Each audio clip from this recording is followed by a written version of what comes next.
A Daiane e eu temos um recadinho para dar para você aqui no Leitura de Ouvido.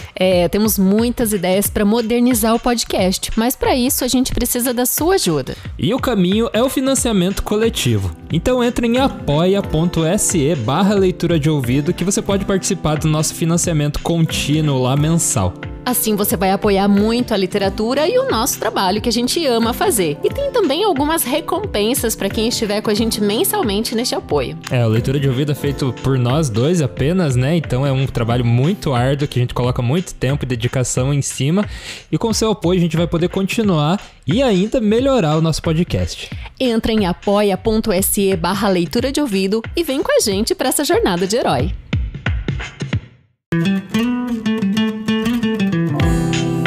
Bem-vindo à Leitura de Ouvido, o podcast que transforma linhas em ondas sonoras. O podcast é produzido por mim, Lucas Piasecki, e também produzido e narrado por Daiana Basquim. O conto de hoje é O Espelho, do autor que transitou pelo romantismo e realismo brasileiro, o bruxo do Cosme Velho, Machado de Assis. Boa leitura!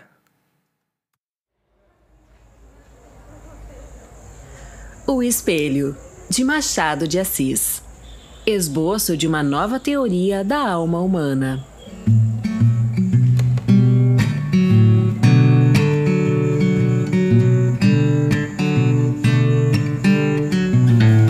Quatro ou cinco cavalheiros debatiam uma noite várias questões de alta transcendência, sem que a disparidade dos votos trouxesse a menor alteração aos espíritos. A casa ficava no Morro de Santa Teresa. A sala era pequena, alumiada a velas, cuja luz fundia-se misteriosamente com o luar que vinha de fora.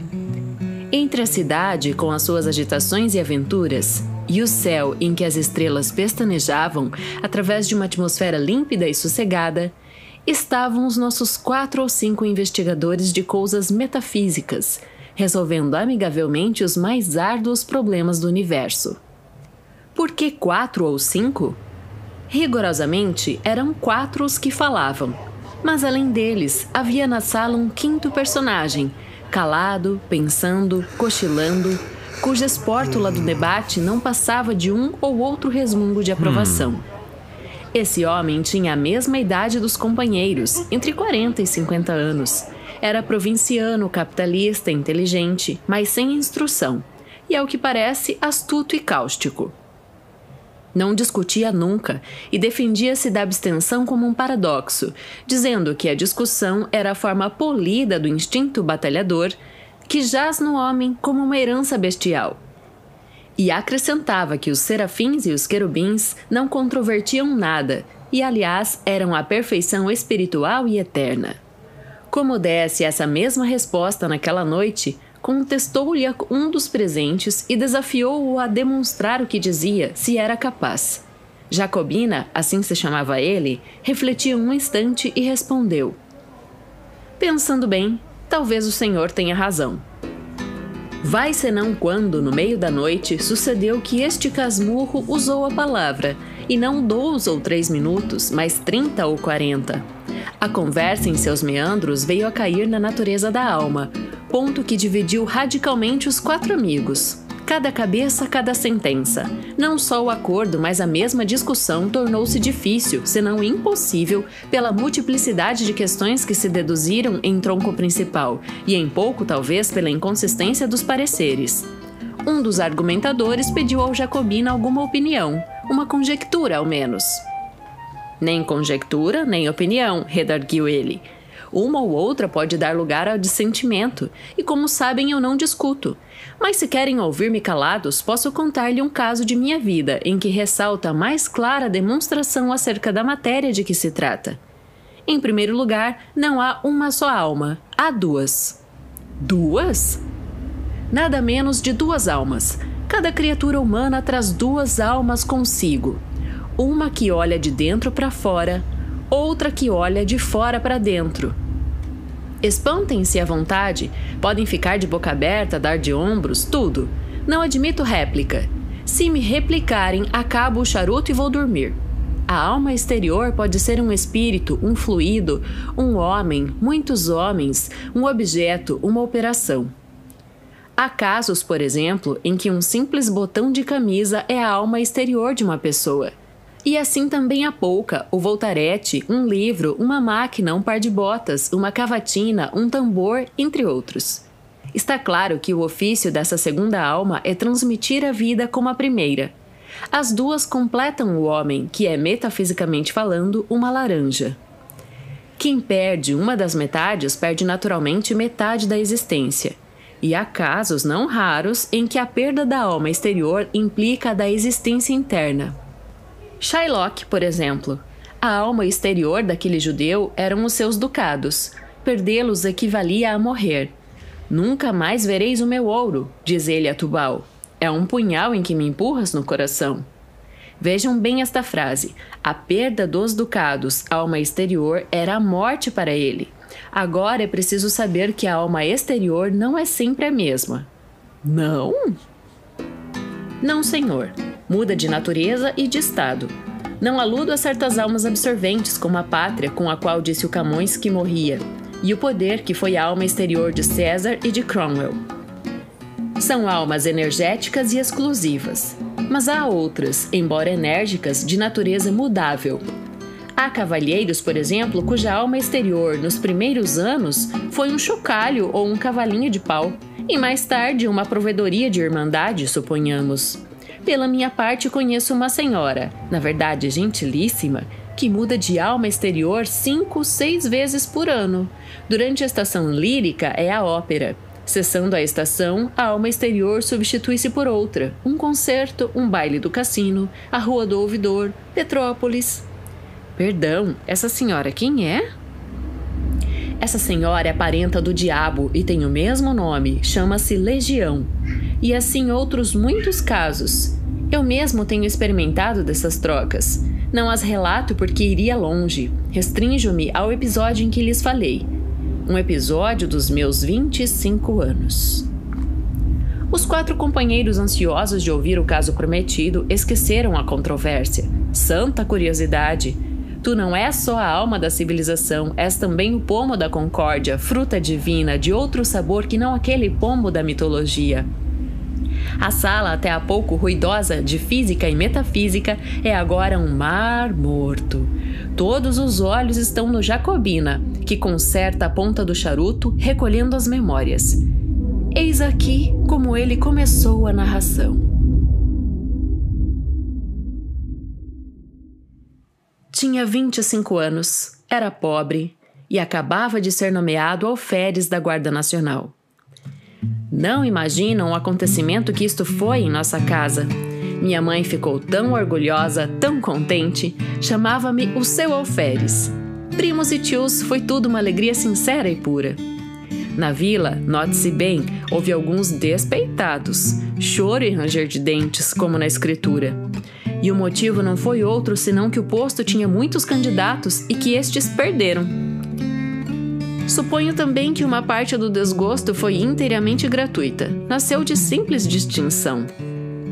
Lembra-me de alguns rapazes que se davam comigo e passaram a olhar-me de revés durante algum tempo. Em compensação, tive muitas pessoas que ficaram satisfeitas com a nomeação.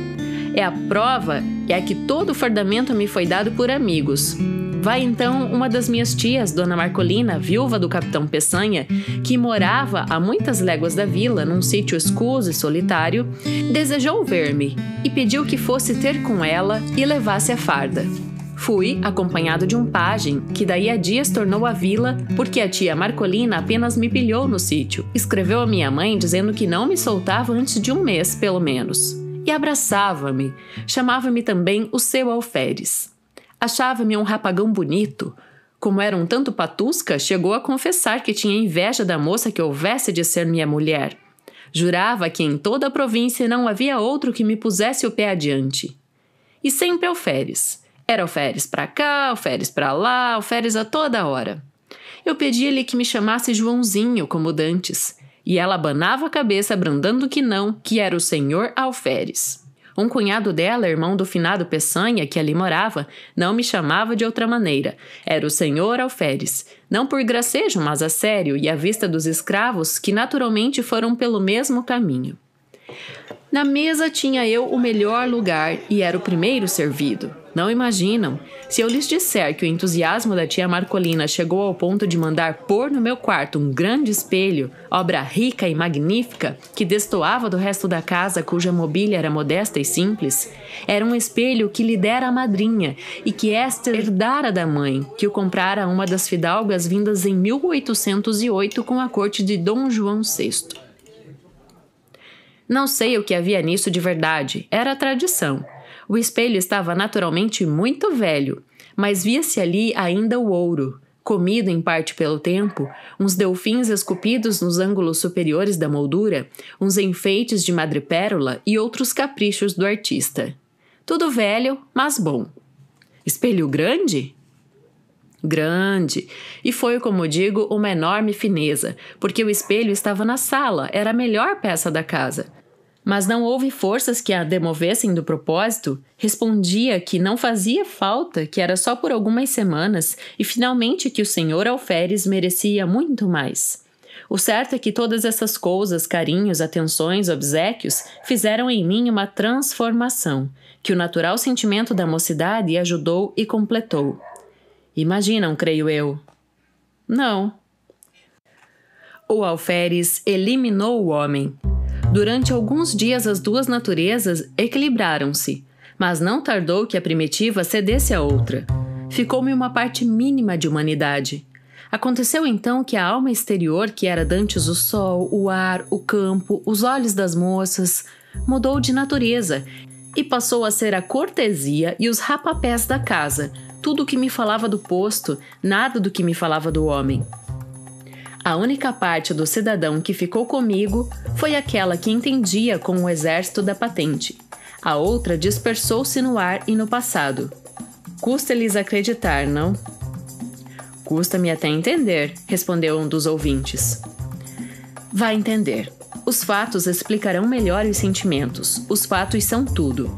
A melhor definição do amor não vale um beijo de moça namorada. E se bem me lembro, um filósofo antigo demonstrou o movimento andando. Vamos aos fatos. Vamos ver como, ao tempo em que a consciência do homem se obliterava, a do alferes tornava-se viva e intensa. As dores humanas, as alegrias humanas, se eram só isso, mal obtinham de mim uma compaixão apática ou um sorriso de favor. No fim de 3 semanas, era outro, totalmente outro. Era exclusivamente alferes. Ora, um dia recebeu a tia Marcolina uma notícia grave. Uma de suas filhas, casada com um lavrador residente dali a 5 léguas, estava mal e à morte. Adeus, sobrinho. Adeus, alferes. Era mãe extremosa. Armou logo uma viagem. Pediu ao cunhado que fosse com ela e a mim que tomasse conta do sítio. Creio que, se não fosse aflição, disporia o contrário. Deixaria o cunhado e iria comigo. Mas o certo é que fiquei só, com os poucos escravos da casa. Confesso-lhes que desde logo senti uma grande opressão, alguma coisa semelhante ao efeito de 4 paredes de um cárcere subitamente levantadas em torno de mim. Era a alma exterior que se reduzia, estava agora limitada a alguns espíritos boçais. O alferes continuava a dominar em mim, embora a vida fosse menos intensa e a consciência mais débil. Os escravos punham uma nota de humildade nas suas cortesias, que de certa maneira compensava a afeição dos parentes e a intimidade doméstica interrompida. Notei mesmo naquela noite que eles redobravam de respeito, de alegria, de protestos. Nhô alferes de minuto a minuto, Nhô alferes é muito bonito, Nhô alferes há de ser coronel, Nhô alferes há de se casar com moça bonita, filha de general. Um concerto de louvores e profecias que me deixou estático. Ah, pérfidos! Mal podia eu suspeitar a intenção secreta dos malvados. Matá-lo? Antes assim fosse. Coisa pior? Ouçam-me. Na manhã seguinte, achei-me só. Os velhacos, seduzidos por outros ou do movimento próprio, tinham resolvido fugir durante a noite, e assim fizeram. Achei-me só, sem mais ninguém, entre 4 paredes, diante do terreiro deserto e da roça abandonada. Nenhum fôlego humano. Corri a casa toda, a senzala, tudo, nada, ninguém, um molequinho que fosse. Gatos e galinhas tão somente, um par de mulas que filosofavam a vida sacudindo as moscas e 3 bois. Os mesmos cães foram levados pelos escravos, nenhum ente humano. Parece-lhes que isto era melhor que ter morrido? Era pior. Não por medo. Juro-lhes que não tinha medo, era um pouco atrevidinho, tanto que não senti nada durante as primeiras horas. Fiquei triste por causa do dano causado à tia Marcolina. Fiquei também um pouco perplexo, não sabendo se devia ir ter com ela para lhe dar a triste notícia ou ficar tomando conta da casa. Adotei o segundo alvitre para não desamparar a casa, e porque se a minha prima enferma estava mal, eu ia somente aumentar a dor da mãe, sem remédio nenhum. Finalmente esperei que o irmão do tio Peçanha voltasse daquele dia ou no outro, visto que tinham saído havia já 36 horas. Mas a manhã passou sem vestígio dele, e à tarde comecei a sentir uma sensação como de pessoa que houvesse perdido toda a ação nervosa e não tivesse consciência da ação muscular. O irmão do tio Peçanha não voltou nesse dia, nem no outro, nem em toda aquela semana. Minha solidão tomou proporções enormes. Nunca os dias foram mais compridos, nunca o sol abrasou a terra com uma obstinação mais cansativa. As horas batiam de século a século no velho relógio da casa, cuja pêndula, tic-tac, tic-tac, feria minha alma interior como um piparote contínuo de eternidade. Quando, muitos anos depois, li uma poesia americana, creio que de Longfellow, e topei com esse famoso estribilho, Never, forever, forever, never. Confesso-lhes que tive um calafrio. Recordei-me daqueles dias medonhos. Era justamente assim que fazia o relógio da tia Marcolina. Never, forever, forever, never. Não eram golpes de pêndula, era um diálogo do abismo, um cochicho do nada. E então de noite. Não que a noite fosse mais silenciosa, o silêncio era o mesmo que de dia, mas a noite era sombra, era a solidão ainda mais estreita ou mais larga. Tic-tac, tic-tac.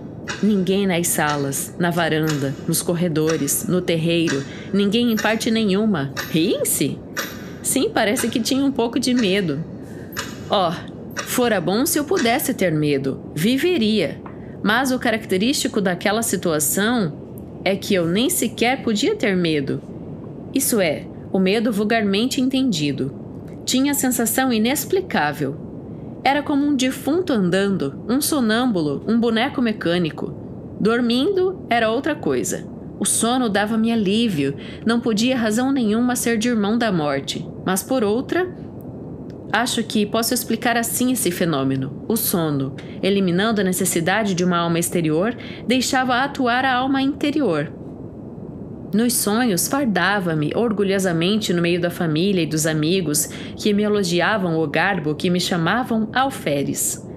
Vinha um amigo de nossa casa e prometia-me o posto de tenente, outro de capitão ou major, e tudo isso fazia-me viver.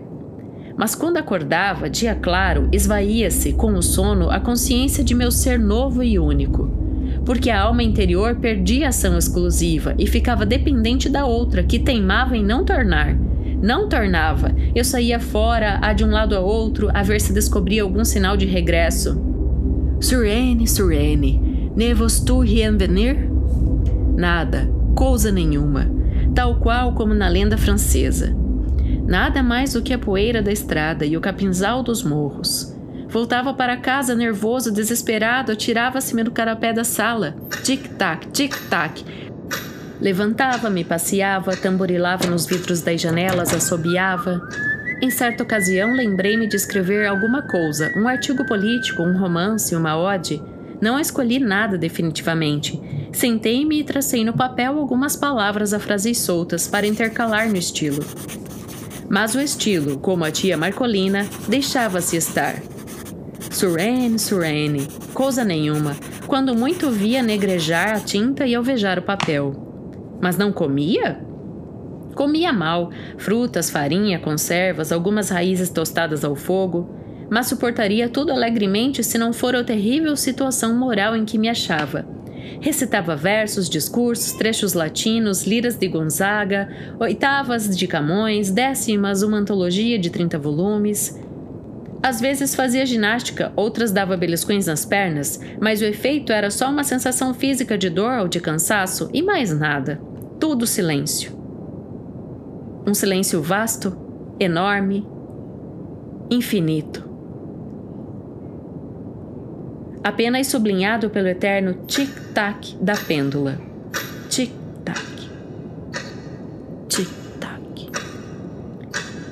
Na verdade, era de enlouquecer. Vão ouvir coisa pior. Convém dizer-lhes que, desde que ficara só, não olhara uma só vez para o espelho. Não era abstenção deliberada, não tinha motivo. Era um impulso inconsciente. Um receio de achar-me um e dois, ao mesmo tempo, naquela casa solitária. E se tal explicação é verdadeira, nada prova melhor a contradição humana, porque no fim de 8 dias, deu-me na veneta olhar para o espelho com o fim justamente de achar-me 2. Olhei e recuei. O próprio vidro parecia conjurado com o resto do universo. Não me estampou a figura nítida e inteira, mas vaga, esfumada, difusa, sombra de sombra. A realidade das leis físicas não permite negar que o espelho reproduziu-me textualmente como os mesmos contornos e feições. Assim devia ter sido, mas tal não foi a minha sensação. Então, tive medo. Atribuí o fenômeno à excitação nervosa em que andava. Receei ficar mais tempo e enlouquecer. Vou-me embora, disse comigo. E levantei o braço com um gesto de mau humor e ao mesmo tempo de decisão, olhando para o vidro. O gesto lá estava, mas disperso, esgaçado, mutilado. Entrei a vestir-me, murmurando comigo, tossindo sem tosse, sacudindo a roupa com estrépito, afligindo-me a frio com os botões, para dizer alguma coisa. De quando em quando olhava furtivamente para o espelho. A imagem era a mesma difusão de linhas, a mesma decomposição de contornos. Continuei a vestir-me. Subitamente, por uma inspiração inexplicável, por um impulso sem cálculo, lembrou-me. Se forem capazes de adivinhar qual foi a minha ideia, diga! Estava a olhar para o vidro com uma persistência de desesperado, contemplando as próprias feições derramadas e inacabadas, uma nuvem de linhas soltas, informes, quando tive o pensamento. Não são capazes de adivinhar. Mas diga, diga! Lembrou-me vestir a farda de alferes. Vestia. Aprontei-me de todo, e como estava de frente ao espelho, levantei os olhos e não lhes digo nada. O vidro reproduziu então a figura integral. Nenhuma linha de menos, nenhum contorno diverso. Era eu mesmo, o alferes, que achava enfim a alma exterior. Essa alma ausente com a dona do sítio, dispersa e fugida com os escravos, ei-la recolhida no espelho. Imaginai um homem que pouco a pouco emerge como um letargo, abre os olhos sem ver, depois começa a ver, distingue as pessoas dos objetos, mas não conhece individualmente uns nem outros.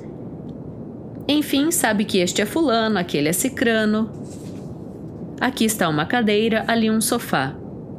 Tudo volta ao que era antes do sono. Assim foi comigo. Olhava para o espelho, ia de um lado para o outro, recuava, gesticulava, sorria, e o vidro exprimia tudo. Não era mais um autômato, era um ente animado. Daí em diante foi outro. Cada dia, a uma certa hora, vestia-me de alferes e sentava-me diante do espelho, lendo, olhando, meditando. No fim de 2, 3 horas, despia-me outra vez. Com esse regime, pude atravessar mais 6 dias de solidão, sem os sentir. Quando os outros voltaram a si, o narrador tinha descido as escadas.